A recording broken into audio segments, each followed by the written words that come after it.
Bonjour à tous et aujourd'hui on va s'intéresser à la réflexion.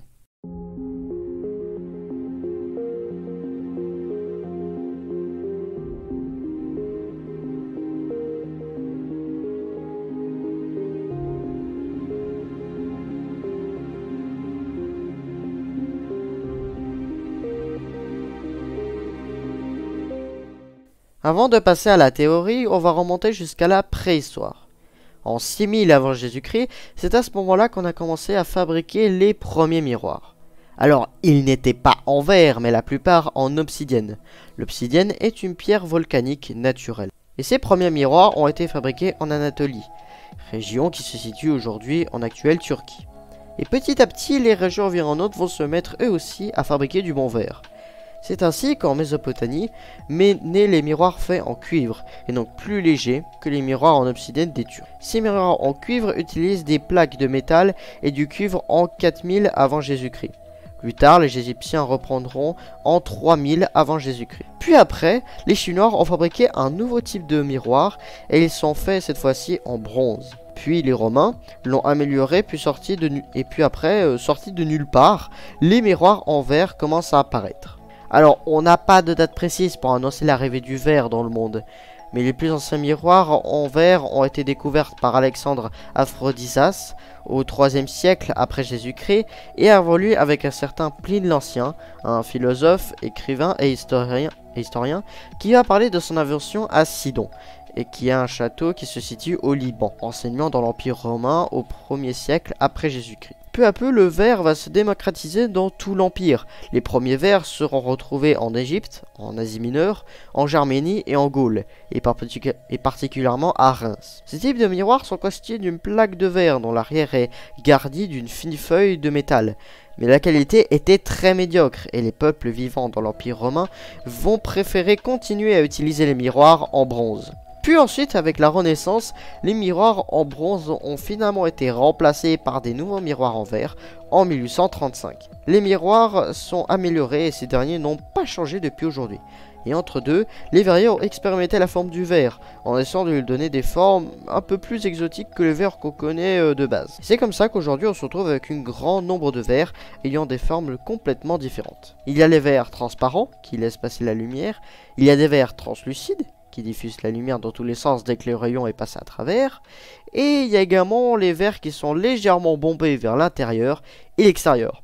Et ces derniers sont également utilisés dans des objectifs photo ou des caméscopes. Quant aux miroirs, de base totalement plats, ils sont utilisés dans un peu partout et à n'importe quel moment de votre vie quotidienne. Par exemple, quand vous allez dans votre salle de bain pour vous coiffer. Et surtout, parce que c'est quand même une chaîne spatiale, surtout pour des observatoires. Et pour les télescopes spatiaux également, mais par des télescopes très spécifiques, notamment comme le télescope Hubble ou Kepler. Il faut savoir un truc, depuis tout ce moment, les miroirs, en fait, les matériaux que j'ai dit, c'est simplement les composants qui, comme j'ai marqué en titre tout à l'heure, c'est les composants qui maintiennent le miroir en place. Mais le verre en lui-même, il est bien différent. Parce que ce n'est pas le même verre qu'on connaît aujourd'hui.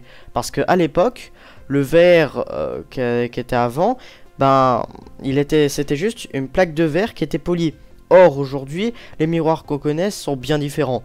À l'époque, les miroirs qu'on connaît aujourd'hui sont faits d'une plaque de métal polie, mais il y a en effet d'autres matériaux qui entrent en jeu. Il y a également en effet du plomb et du tin, qui sont juste là pour encore donner plus de reflets au miroir.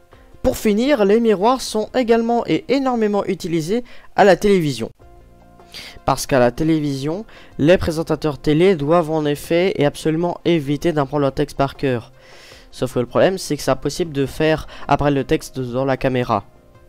Donc ils ont décidé de mettre ça dans un prompteur. C'est en gros une plaque de verre sans teint inclinée à 45 degrés. En dessous, on fait défiler du texte à l'envers. Donc en gros, tout est inversé. Et du coup, le texte va se refléter dans le miroir et peut être lu en regardant en direction de l'objectif.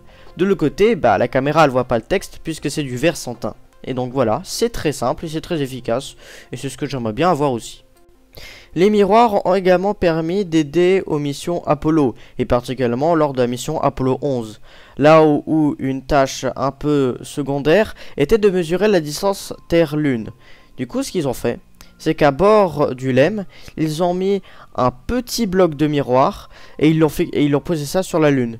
Et du côté de la Terre, on a envoyé un faisceau lumineux, c'était en gros comme un laser, et qui est arrivé sur le bloc lumineux posé sur la Lune, qui ensuite le rayon va être réfléchi puis renvoyé sur Terre. Et en mesurant le temps que ça a pris, eh ben, on peut savoir en effet la distance Terre-Lune. Maintenant, vous avez une petite idée de l'histoire et la naissance du verre et de son utilité. Regardons des cas où il y a de la réflexion. C'est dès lors qu'il y a un rayon lumineux qui arrive sur un miroir plat. Bon, on va pas regarder les cas où les miroirs sont bombés, l'explication sera trop compliquée. On va commencer déjà par le modèle de base, c'est-à-dire avec un miroir plat. Ce qui va se passer, c'est que le rayon va arriver sur le miroir, ce qu'on appellera le rayon incident sur le miroir. Et l'endroit où il arrivera, c'est ce qu'on appellera le point d'incidence. Un autre rayon va être émis du miroir qui va avoir le même angle par rapport à la normale qui s'appellera le rayon incident. La normale, c'est une droite perpendiculaire qui part du point d'incidence, et lorsque le rayon incident va arriver sur le point d'incidence, le rayon aura un angle par rapport à la normale. Et pour les rayons réfléchis, il devra avoir le même angle.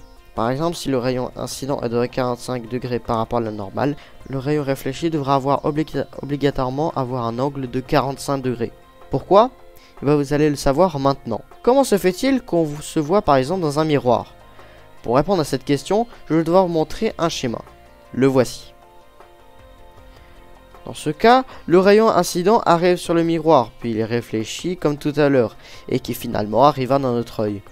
En fait, le reflet de l'objet ou de nous tout simplement est le prolongement du rayon réfléchi. De cette façon, on obtient une symétrie, et cette dernière est la symétrie axiale. La symétrie axiale est une transformation où l'objet garde ses mesures de distance, de taille et de hauteur.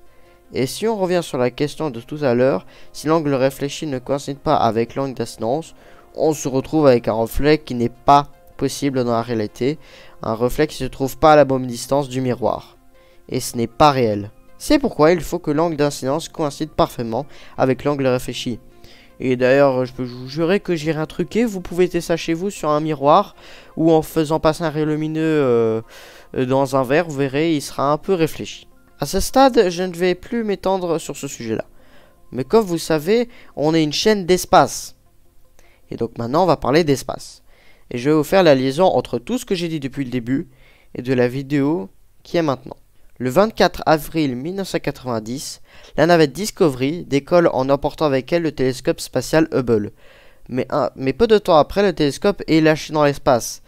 Mais les premières photos sont d'une qualité très médiocre, dû au fait que le miroir principal n'a pas suffisamment été poli, car oui, un télescope utilise des miroirs.